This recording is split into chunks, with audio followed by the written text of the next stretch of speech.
Welcome to the MoxStars podcast, the number one podcast on the internet for Magic the Gathering and Dr. Pepper. Welcome in, everybody. I am one of your hosts, Menace, and I'm here with Flash.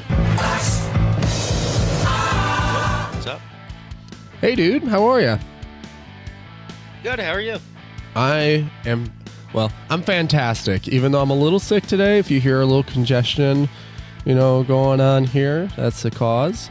But I am wonderful otherwise. Today, we have quite the show. We are testing out a new segment, and I'm excited for it because it's very focused on, I think it does what we do well, and that's talk about Don Cheadle. And that's, it's just our strength. Dr. Pepper, Don Cheadle. That's where we're at. If you're out there, you're listening to the show, welcome in. If you'd like to support the show, you can find us on YouTube, or you can subscribe, and ring that bell for more notifications. You can also find us on all major podcasting platforms where you can leave us a 5-star review, make us look super duper cool, and leave us a comment on there as well. I just realized, I was looking through the Spotify analytics. It's crazy. Nobody was listening to us until about 2 months ago. We had 0 Spotify listeners until 2 months ago. And then it just exploded out of nowhere. Now we have 100 and something every single week. So thank you guys for supporting us on that platform, leaving comments. You're awesome. Thank you so much. You can also support us on Patreon by becoming an official Pepperhead for $3 a month. You gain access to each of our bi-weekly giveaways. You can also become a cherry vanilla Pepperhead like Will Rule, K Mr. K, UWP Quirt, Demon82, Tommy Cypher, Jacob Hibbard, The Boogie Ghost, Pool Boy Barry, Draw for Turn, KB, maybe Jeremy, maybe Anthony. For $5 a month, you get 2 entries into each of our bi-weekly giveaways, which we'll be doing at the end of today's show. We've also got Revenlift hanging out in the MoxStars Dr. Pepper Lounge. Thank you so much for your support. And this week, I would have loved to give away a Foundations Collector's Booster. But if you didn't know, this could be part of our conversation today, Flash. If you didn't know, they only did 1 single print run of the Foundations Collector Booster Packs. And I know you feel some sort of way about that, Flash. Well, I just didn't know. I feel like that wasn't talked about prior to, or maybe it was known. I just feel like I didn't see it talked about, and I missed the bus on it. I went to go buy a pack, and the clerk just explained the situation to me, and I was like, oh, wow. Truly didn't know. We've talked before about the amount of hey, we got new Wizards. We'll be hey, we got new products. Each set is just all right, this is the new type of booster we got. This is the new type of product we got. This is the new type of foiling we got, blah, blah, blah. And that gets talked about extensively. And then just somehow and all that, maybe I missed it. I don't know how other people feel, but in all the talk about Foundations and the special foils and everything, it was just not known to me that there was 1 print run of this, and if you didn't pre-order these collector's boosters already, you were out. Yeah. This was this is a set for 5 years, so there's going to be other iterations of things printed for this. Probably, but those anime fracture foil, blah blah blah, Llanowar elves or whatever. There's 2 of them. Yeah, to be absolutely fair, you're right. I also missed the boat. It was also explained to me when I went to go buy, 2 weeks ago for the giveaway. I went to go buy one, and that was also the situation. Was I was oh, collector's booster, and they're oh, we're completely sold out. And I was like, are you guys getting any soon? And they're like, where have you been? And I'm like, I don't know what. I felt like I was in Jingle All the Way, with Arnold Schwarzenegger and I'm looking for a freaking Turbo Man doll. It's like, and people are just laughing in my face like, look at this guy. He's looking for a Turbo Man. And then everyone laughs. It's like, I just wanted a collector's booster. What's so insane about that? They've flooded the market forever with product.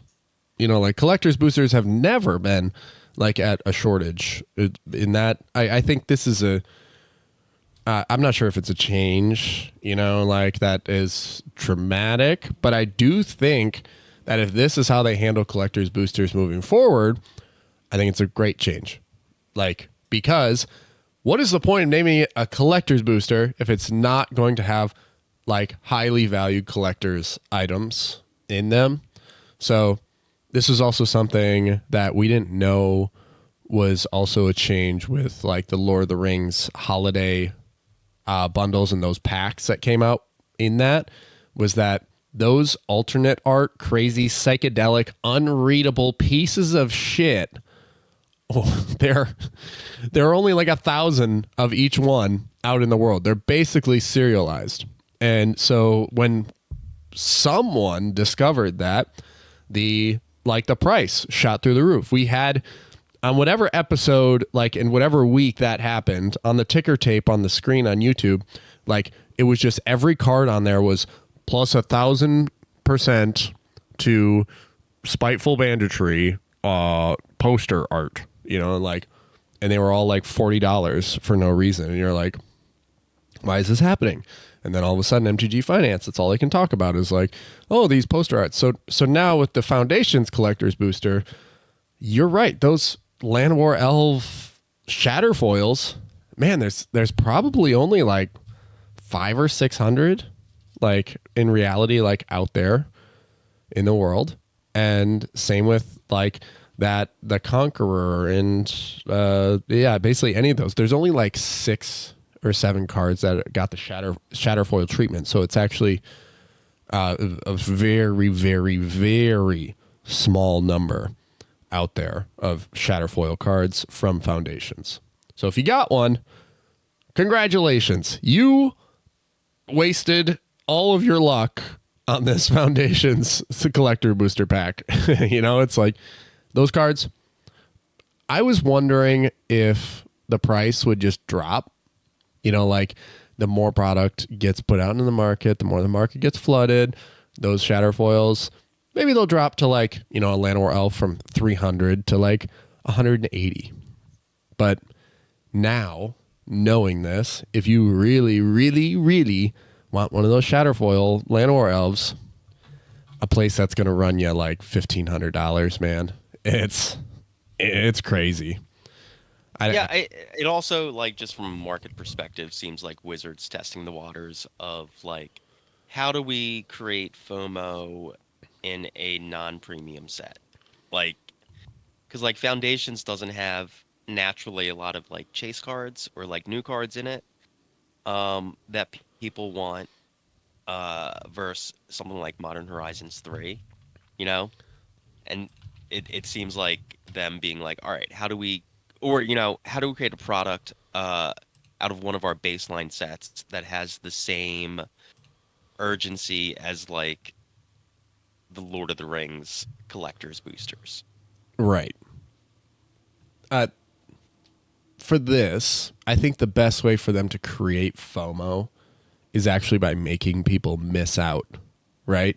You don't want it more until you realize you've already missed it. That is the definition of FOMO, I think. Yeah, well, yeah, because you develop that fear. So, yeah, I just pulled it up on the screen, but like I totally forgot they printed that really cute cat doubling season in the shatter foil, and it's $500 on Card Kingdom. You know, it's the doubling season, Land War Elves, the Twin Flame Tyrant, Bloodthirsty Conqueror, Herald of Eternal Dawn. Oh, and they also printed Muldrotha, Progenitus, Kaito, and Day of Judgment. So those are the only cards that are in Shatterfoil. And also bear in mind that since these collector's boosters are now basically sold out everywhere across the country, and probably across the world, is that all of the borderless treatments for cards, regardless of, their anime or Shatterfoil or whatever, all the borderless versions as well are incredibly limited. So those cards also going to see quite a jump in price. Like Loot, Exuberant Explorer, the borderless foil is over $50. Like that card is actually not good, and it's crazy expensive. It's definitely like the exclusivity of it. So if you're playing Muldrotha and you want to really, really, really, really flex on somebody, go ahead and spend $200 and go get yourself a Shatterfoil Muldrotha and let everyone know where your financial priorities lie. It would be a huge flex. It's a good commander. All right. Today's main subject, our primary topic, our main phase topic. We are plugging a deck into the war machine, is what this segment will be called. A role that Don Cheadle played incredibly well. We're plugging RogSi into the war machine today, and what that means is... Did we do the normal intro where we talked about Don Cheadle today? Oh, God. Has he been mentioned yet? No, he hasn't. The Algae Rhythm, a.k.a. Don Cheadle, another role that he played magnificently in Space Jam 2. The Algae Rhythm loves it when you like, subscribe, and ring that bell for more notifications on YouTube. And the Algae Rhythm really loves it when you subscribe to us on all major podcasting platforms. And when you support us anywhere, you like it, Algae Rhythm loves it. So leave a comment, all that stuff. LeBron's fake family. We have tokens. And Willie sent us peeps. We're the MoxStars podcast, the home of the mid-range mindset, the naughty boys of cardboard. I haven't said that one in a while. What else do we talk about usually, Flash? Dr. Pepper? We do. We're the number one show on the internet. Don't forget it. Are there holiday flavors of Dr. Pepper on the market? I actually haven't been to the supermarket recently. You know what? I really wish that there were, like a cranberry. Dr. Pepper executives, we know you're lurking. This is your chance. You haven't missed the boat yet, but you're close. Close to missing it. Or like just a spice, a spiced Dr. Pepper. More spicy than it already is. Pill. We haven't talked about the Limitless pill. Right. If you haven't seen this movie with Bradley Cooper, he drinks 2 Dr. Peppers to achieve a state of mind. He expands his neural pathways. And you know how they say you only really use 10% of your brain? Drinking 2 Dr. Peppers consecutively, it gives you access to the other 90%. I don't know if you knew that, but we're literally in the what's that? The Journal of Medicine? What's that? New England Journal of Medicine. Yes. The New England Journal of Medicine published this, and it's absolutely true. And we're not doctors, but they are. And Dr. Pepper is a doctor, technically. So you have to believe it. That's just, it's science. I'm a doctor. I'm not a doctor. Okay, you're not a doctor.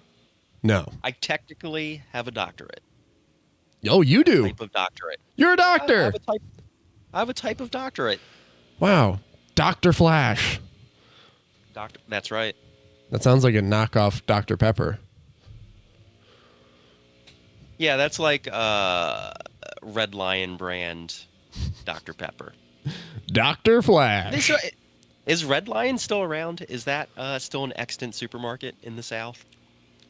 I have no idea. Hey, if you're a listener of this podcast and you live in the southern United States or anywhere that might have a Red Lion supermarket, comment below and let us know what their store brand Dr. Pepper is.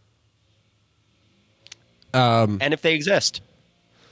I think first, comment below if red line exists. Actually, anyone who lives anywhere, comment below the video if you have a red line supermarket. And then if you have a red line supermarket, tell us where you live. Just like general area, not street address. And tell us what the name of the store brand Dr. Pepper is at Redline. And if it is in fact Dr. Flash. That way we need to settle this. Call to action. Once and for all. You know what? I'm not trying to create drama on the show at all here, Flash, but I just realized that the RogSi deck that I pulled up is published by Top Deck GG, and it is a deck by created by a Nazi. So I'm gonna switch deck lists. Okay. I can't have fair. Zane like on screen with us any longer. So let's find another non-Nazi RogSi deck list that is a little bit more recent. Dang it. All right. Is this it? All right, Alexander Cans, you are the lucky winner. We're picking you. Nice. Non-Nazi deck list. Fresh off the presses. Let's go. All right, RogSi. Here we are. This deck, if you missed it, we did talk about RogSi previously, like the deck's strategies, its lines, how it wants to function. In a previous episode, the link will be in the description below on the YouTube channel. You can find it there. Give that a listen if you're not familiar with the deck. But what we aim to do today with the War Machine is get like all the stuff that comes into play after building the deck, all that stuff that comes into play after you understand the lines, after you understand the strategies, like what is a good matchup, what is a bad matchup, what type of hands do you want to keep, and all like basically the knowledge you need to have beyond building the deck and understanding it. So this is part of, I guess, every deck and everything. So we're going to be able to plug lots of decks into the War Machine and have other players as well join us on the show to be able to help us out with further understanding these decks as well. I will say, one, I am not a main deck pilot of RogSi. So if you're out there and you're listening to this and you have any corrections or any suggestions beyond like what we've said or what we do say in this episode, please leave a comment below on YouTube or on Spotify, and let's start that discussion. Or you can join our Discord server and we can have that discussion there, and that way the whole community can benefit from your knowledge. So if you're unfamiliar again with RogSi, Rograk, Son of Roga, and Silas Wren, Seeker Adept. Previously, we basically stated that the only reason Silas Wren is in this is for colors, and the fact that Silas Wren is also an artifact creature, so that can be relevant at times. But it is Rograk, which is the primary commander here, a 0 mana, first strike, menace, trample, partner, that's a 0/1. So I think the way they designed the card, they didn't think a 0 mana commander would really be the worst thing in the world, but damn is it freaking fast and dangerous. So the deck, the strategy basically aims to win by turn 2 via firing off a like an ad nauseum or going into the lines with Underworld Breach, and there's a few other lines as well, like Last Chance, stuff like that. But basically today, like I said, what we're looking to talk about is what is and isn't a good matchup for RogSi. What hand do you keep? How do you approach it? How do you evaluate other decks? And so let's actually go back to EDH Top 16 and let's take a look at some of these top decks over the last 3 months, which now the last 3 months, the ban didn't happen that long ago. So like Nadu is the number 8 deck over the last 3 months, which is crazy, which tells you how freaking strong it was, because it's only capturing like a 2-week window for like Nadu being active. It was crazy strong. Glad it's gone. But beyond that, we're gonna look at some of these decks, and we're just gonna basically like go for the approach to be like, this isn't great. This matchup actually sucks for you. What kind of hand you want to keep? So first, the other most popular deck in the format, Crom and Timna Blue Farm. Now, RogSi aims to go as fast as possible. And so when you're looking across the table and you see the other 3 decks at the table, when you see Blue Farm, what kind of hand do you want to keep? What are you looking for on this? And know that when people look at you, RogSi, they know you are, a more aggressive deck, so you're probably keeping a hand like, actually, this isn't the worst hand I've ever seen in the world. If you're on screen with us on YouTube, a starting RogSi hand of Scalding Tarn, Mox Amber, Grinding Station, Defense Grid, Vamp Tutor, Windfall, Mnemonic Betrayal. This is actually kind of insane. This is a really, this just sets you up for that turn 2 win. I think you can go into Grinding Station right away and then set yourself up in the upkeep with a Vamp Tutor that allows you to go into your Underworld Breach. So this is a pretty decent hand. I'd say the worst thing that you're going to see is the Defense Grid or the Meme Betrayal, because you're so early in the game. You pick up a Thassa's Oracle as your first draw. So kind of a terrible draw, but a decent keeping hand. But if you're seeing decks like Blue Farm across the way, that's a hand that you are actually gambling on a little bit, because you're gambling on that first draw. And if it is a Thassa's Oracle, you're kind of out of it. So that's something. Let's mulligan that away and see what we've got. And it doesn't get any better after that. But you want to push aggressively against Blue Farm, because they are mulliganing against you to have that like early turn interaction. Your worst enemy in RogSi, while it's your best friend, is having blue in your list to protect the win condition. It's also your worst enemy because they, like the other 3 decks, are going to police you as long as they have access to free counter magic and free interaction. So not the greatest matchup in the world, Blue Farm, because it seeks to mid-range against you. And so when you're seeing across decks that seek to stretch into the mid game, that's where RogSi actually struggles a lot. You are pushing into territory that allows others to generate card advantage where you don't inherently have that in the command zone. RogSi just seeks to be as explosive as possible. So that is honestly, Blue Farm is always a tough matchup. And while the RNG gods do come into play quite a bit, their opening hand has to be the nuts and has to probably have some form of force of will, force of negation to keep you off the win. I will say that I'm not... It's sort of even. Like, to me, if I'm seeing Blue Farm and I have that first hand with like the Grinding Station, the Mox Amber, I kind of want to keep that. I kind of want to keep it. It sucks, but like, because you pick up the Thassa's Oracle, it sucks, but I kind of want to keep it. Outside of like mid-range decks, this is where I feel like I'm rambling a little bit. Your worst enemy are those types of like Thrasios Timna, Crom Timna.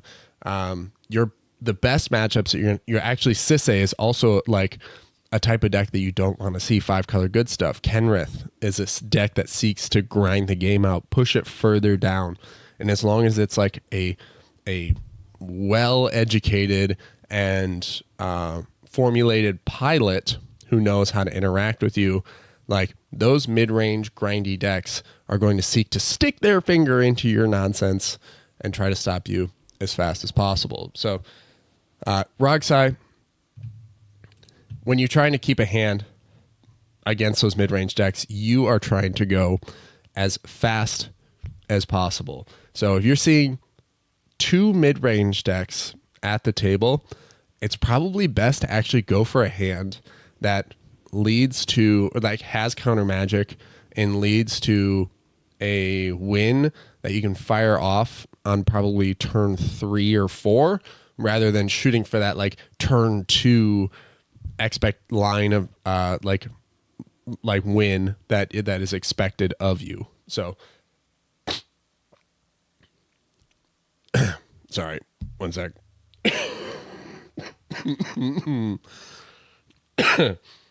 That's that shitty cough I was talking about. Got it. Yeah, that's a bummer, man. All right. All right. So let's, now that we've sort of like, we've at least covered Blue Farm here. When we're looking at mulliganing for hands against, let's say like Sisay, right? And a lot of RogSi decks don't have a lot of wiggle room. I would say that if you're worried about these types of decks, or worried about something like Sisay or Kenrith, like you could tech in like a Curse Totem that isn't gonna hurt you or affect you. It just takes up one of those slots for, you know, that it probably takes damn, it probably takes up your like Wishclaw Talisman or Bull as a Citadel slot, which is a big sacrifice. But that's, you know, honestly, if you want to extend in the mid game and keep those decks at bay to keep firing off like win attempts, it's not a bad card to include, because it also helps you, you know, with grinding station and whatnot. So really great matchups for RogSi. This allows you to basically keep any hand that you could possibly want. Now, on EDH Top 16, the number 2 deck as far as conversion rate is weird. It's Kedis and Malcolm. Pirate combo. This is a great deck for you. This is another, it's hellbent, just like you are. It is pursuing an aggressive line, and it is taking a hand that wants to achieve that turn 2 or turn 3 win. I will say that like a deck that has the same goal in mind as you do, with RogSi, you're going to win. 9 times out of 10, you're going to win that matchup. You have access to more tutors, access to better interaction, and your commander coming down for 0 mana allows you free interaction like Deflecting Swat and Fierce Guardianship. So it's like, those are really great matchups. You're also at an incredible advantage against decks like that are a little fringe, like Stacks variants of decks. Like, because we've seen the fall off of Dockside, because we've seen the fall off of Mana Crypt, there aren't as many decks that are out there forcing the Stony Silence Collector Oof lines. I actually think that even now, a lot of these green decks can pull Collector Oof and be just as successful as they were prior. It's like, it's one of those cards that it got worse with the bans, and it just doesn't demand the slot that it used to. You know, this is maybe expand into a further discussion about Collector Oof being, you know, maybe a tier, I don't know. So you used to be like an S tier stacks piece. I'd say it's like B tier now. We're still discovering how to slow games down and what to appropriately stacks out as mid-range players. But yeah, I would rather play like Drana and Linvala as a stacks piece over something like Collector Oof, and aim for that mid-range game. So Collector Oof, the death of green stacks. What a bummer. Gone with Dockside. But those types of decks, like you're looking at something like Taeyam, that's a really great matchup for you with RogSi. You can push aggressively against it, and they have very little interaction to basically stop you from doing what you're going to do as fast as you're going to do it. And then Yuriko, Atraxa, you're a great matchup against Master of Keys. Like anything sans blue, like Rocco, you're going to blow out of the water. And so when we keep a hand against a deck like that, that first one, not bad, right? Let's see what we have. If you're on YouTube and you're watching this, like I'm going through and shuffling hands on screen. And so this next one I dealt out is actually pretty great. This is a Paradise Mantle, Blood Crypt, Mana Confluence, Burgi, into the Floodmaw, Deflecting Swat, Simian Spirit Guide. There's no win attempt here. This is removal, mid-range. The style that I like to play is sit on my back foot and go. This sets you up. Let's see what we draw. An offer you can't refuse. This doesn't put you into a realm of... This doesn't put you into a winning position as fast as you would like it. There are no tutors. There's interaction for sure, but it's not protecting the win condition. It's pushing your opponents off of their wins, which is not what you're intended, like what your deck is intended to do. Going for another hand here. Oh man, just another bad one. 3 lands and a tutor and a mana rock that you can't use. All right. I think we finally got one, Flash. You ready for this? I'm ready. This hand. Let's go. Arid Mesa, Verdant Catacomb, Signet, Culling the Weak, Demonic Tutor, Fierce Guardianship, Wheel of Misfortune. Now this is actually a decent hand that probably yields a turn 2 win attempt. So you go Catacomb into probably I'm going to say a Badlands, and then you Culling the Weak Rog into an Arcane Signet, and then the following turn, in the same turn, you can Demonic Tutor for your win condition, and then go into a protected protected win condition with Fierce Guardianship in hand. So not bad. Let's see what we draw. It's a Beseech the Mirror. So you're actually in a really great position because wow.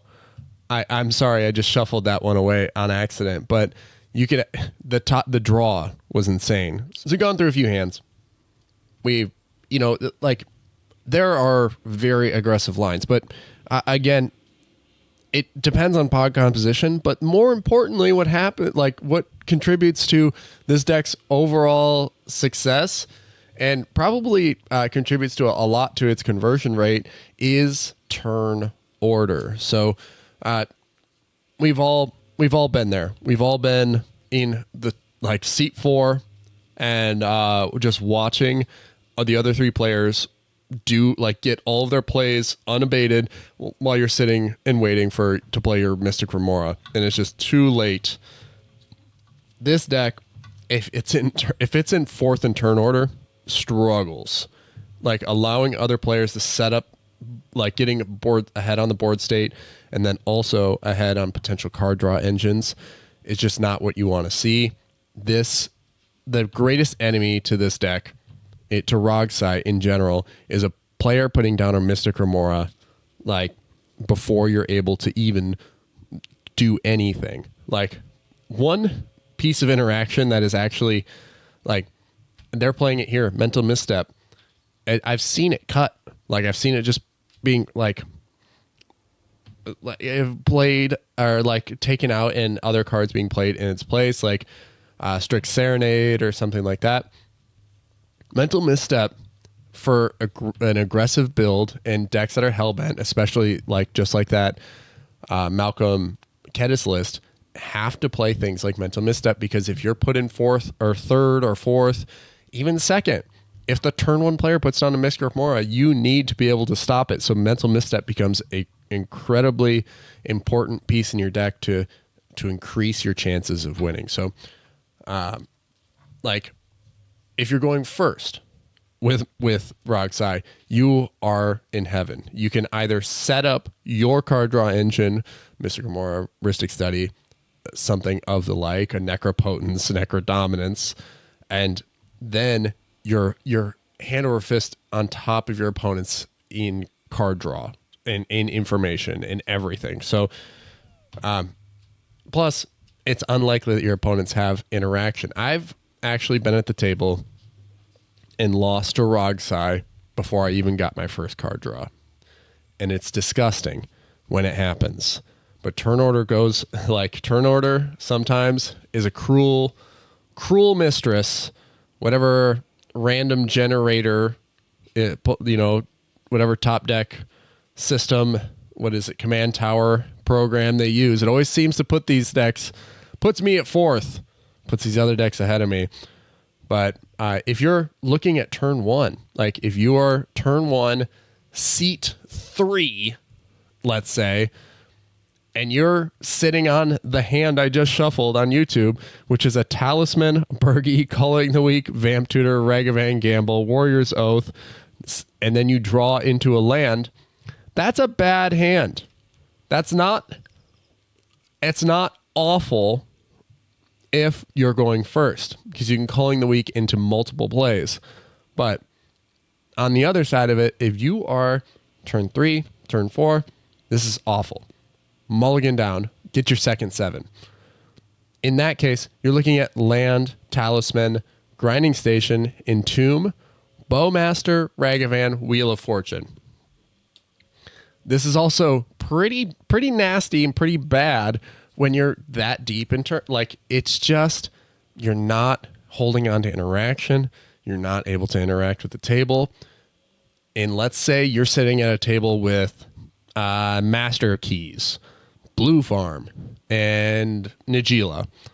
Like, those decks are seeking to get out in front of you to keep you off your win, and probably holding interaction. Even though you're third in turn order, you need a hand that sits on Rograk with interaction. So you play Rograk and set up with like an Imp Seal in this particular instance with this hand, and you just play down. You play down a little bit just to like walk into your conditions and allow other players to sort of push themselves ahead and create a larger threat, a larger looming threat, so that you can jam your win condition after a couple counter spells are spent. Like, that's sort of the mentality you want to be in. I know that there are a few listeners out there who play RogSi who are probably listening to this and going, no, you're playing RogSi. You push for the win all the time. Like, you don't take your foot off the pedal. Like, that's where like play style comes into like in a consideration. But I agree to some extent. You do have to push. But RNG, as you can see with the number of hands that I've dealt out, isn't always going to give you the opportunity to push. This is a very high risk, high reward style of deck.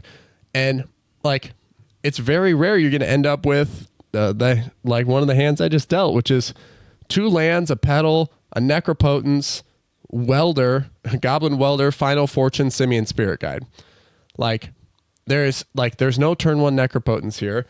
There's, it's like, what do you do in this situation? It's like, you can't push for a win. You don't have one in hand. You draw into a Force of Will. Now you're playing off your back foot. So a lot of it comes down to the skill in knowing what to keep, what your lines are, and then also how to pursue lines when it doesn't look like you don't have it. So you have to play off your back foot a little bit when you're dealt shitty hands like this. But, and then you end up with 3 lands, a Lotus Petal, Springleaf Drum, Tainted Pact, and a Daze.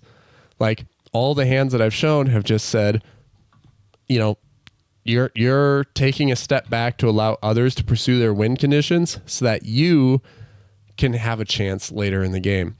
But I will say, I do agree with a lot of players who play RogSi that, yeah, you got to push. Like, that's what the deck's intended to do. That's how it's built, is to push. It's very aggressive.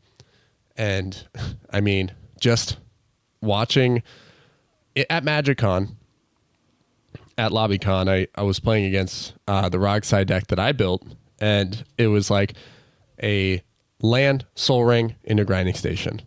and then their turn 2 was a Beseech the Mirror Beseech the Mirror that they copied to go get Lion's Eye Diamond and Underworld Breach, and then it was just the game was over right there. No one had interaction. It's like I had interaction, but they were also holding a pact negation. So like I went to play Cast into the Fire, which would have exiled the grinding station, which after I saw what they were grabbing with the first Beseech the Mirror, which was the Lion's Eye Diamond.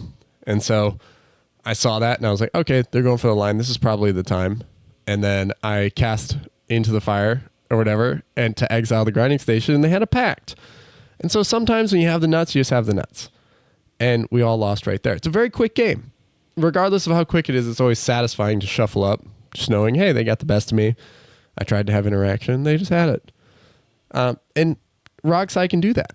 RogSi absolutely can. But you also have to be prepared to play off your back foot when you're in a pod going third in turn order and being like reading what the other decks intend to do. This is where like knowledge of the metagame comes in, and knowing when to push for a win condition based on the hand that you decide to keep or how far you want to mulligan down. So it's not rare, or it's not uncommon, I should say, for RogSi to mulligan down to 5 if it means that they get a turn 1 calling the week into a Beseech the Mirror into a setup for, the next turn winning.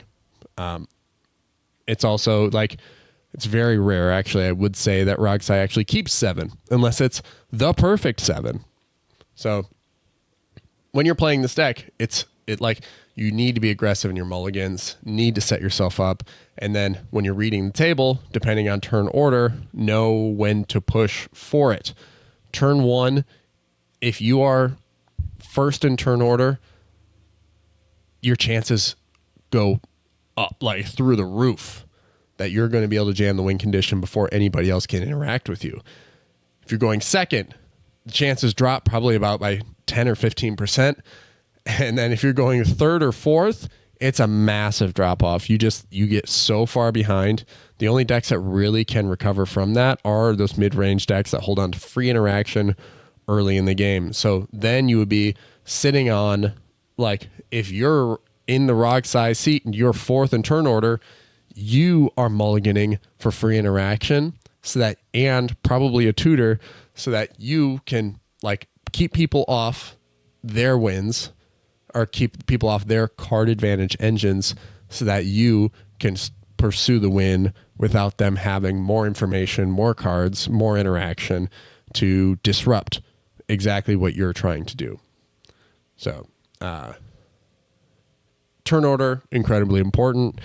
Pod composition, also important. You cheer and you're gleeful when people, you're merry. Let's say it's the holiday season. You're very merry when you're sitting across the table from a stacks, like stack. Like someone's trying to play Winota. They're still stuck in 2020, right? Like they're trying to jam Winota. You're elated by that because that deck just can't keep pace with you. And unless something happens where someone interacts with you and then we're stuck in the mid game and Winota decides to take over, like then you cry a little. But everyone knows you're on ad nause. You're going to get punched pretty much all the time. That you're not putting up blockers.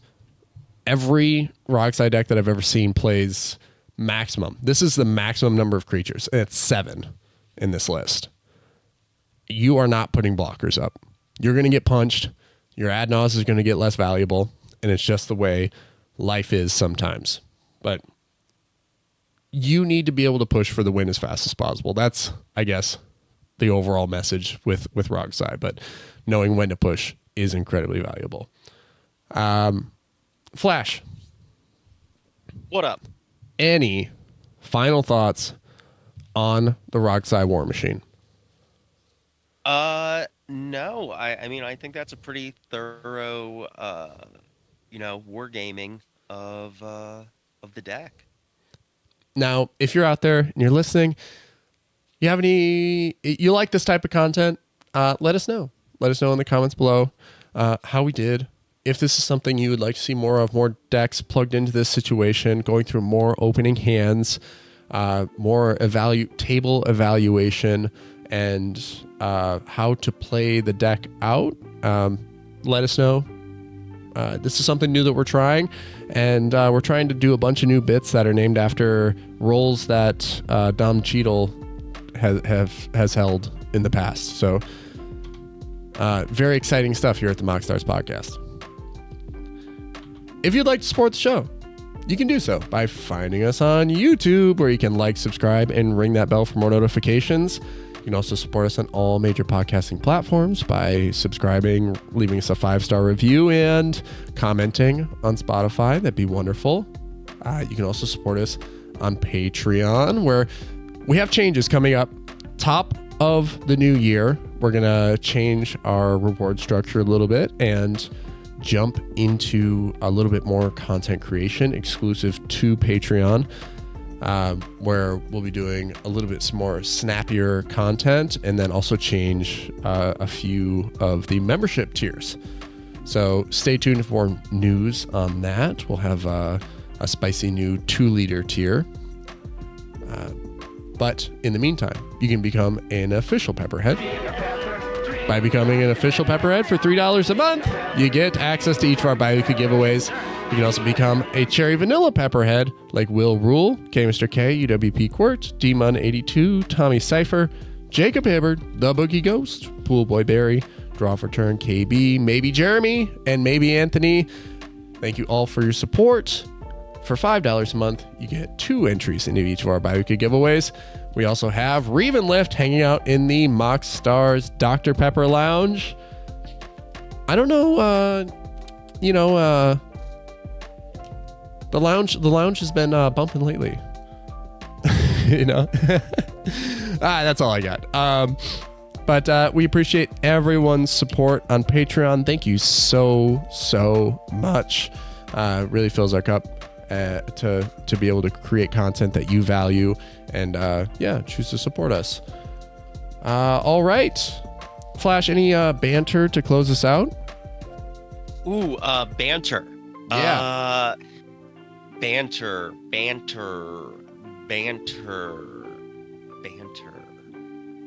Yeah, any pre-recorded nonsense? Pre-recorded nonsense. No, I just want to repeat that call to action, that just please, anyone, comment below the video whether or not you have a red lion in your area, and if you do have a red lion, where you live, and what they call the name of the store brand Dr. Pepper. Yeah, that is necessary information. We need to know. And it's actually kind of wild that, like Walmart, Dr. Thunder, there's all these variants of Dr. Pepper out there, and this one is definitely drawn my curiosity. All right, I'll temper that curiosity until one of you goes out, does some investigation, and gets back to us on that. All right. This has been the MoxStars podcast. Thank you so much for listening. We love you. Have a great rest of your day. Cheers. All that good stuff. Now you gotta go and do. And we're out of here. Peace. Bye. All right. Congratulations on making it this far into the episode. We're doing our bi-weekly giveaway. So let's go ahead and spin that wheel.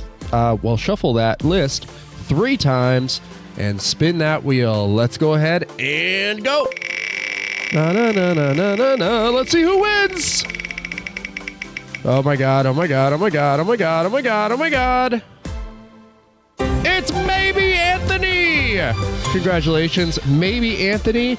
Thank you to everyone for supporting the show, for participating in this giveaway.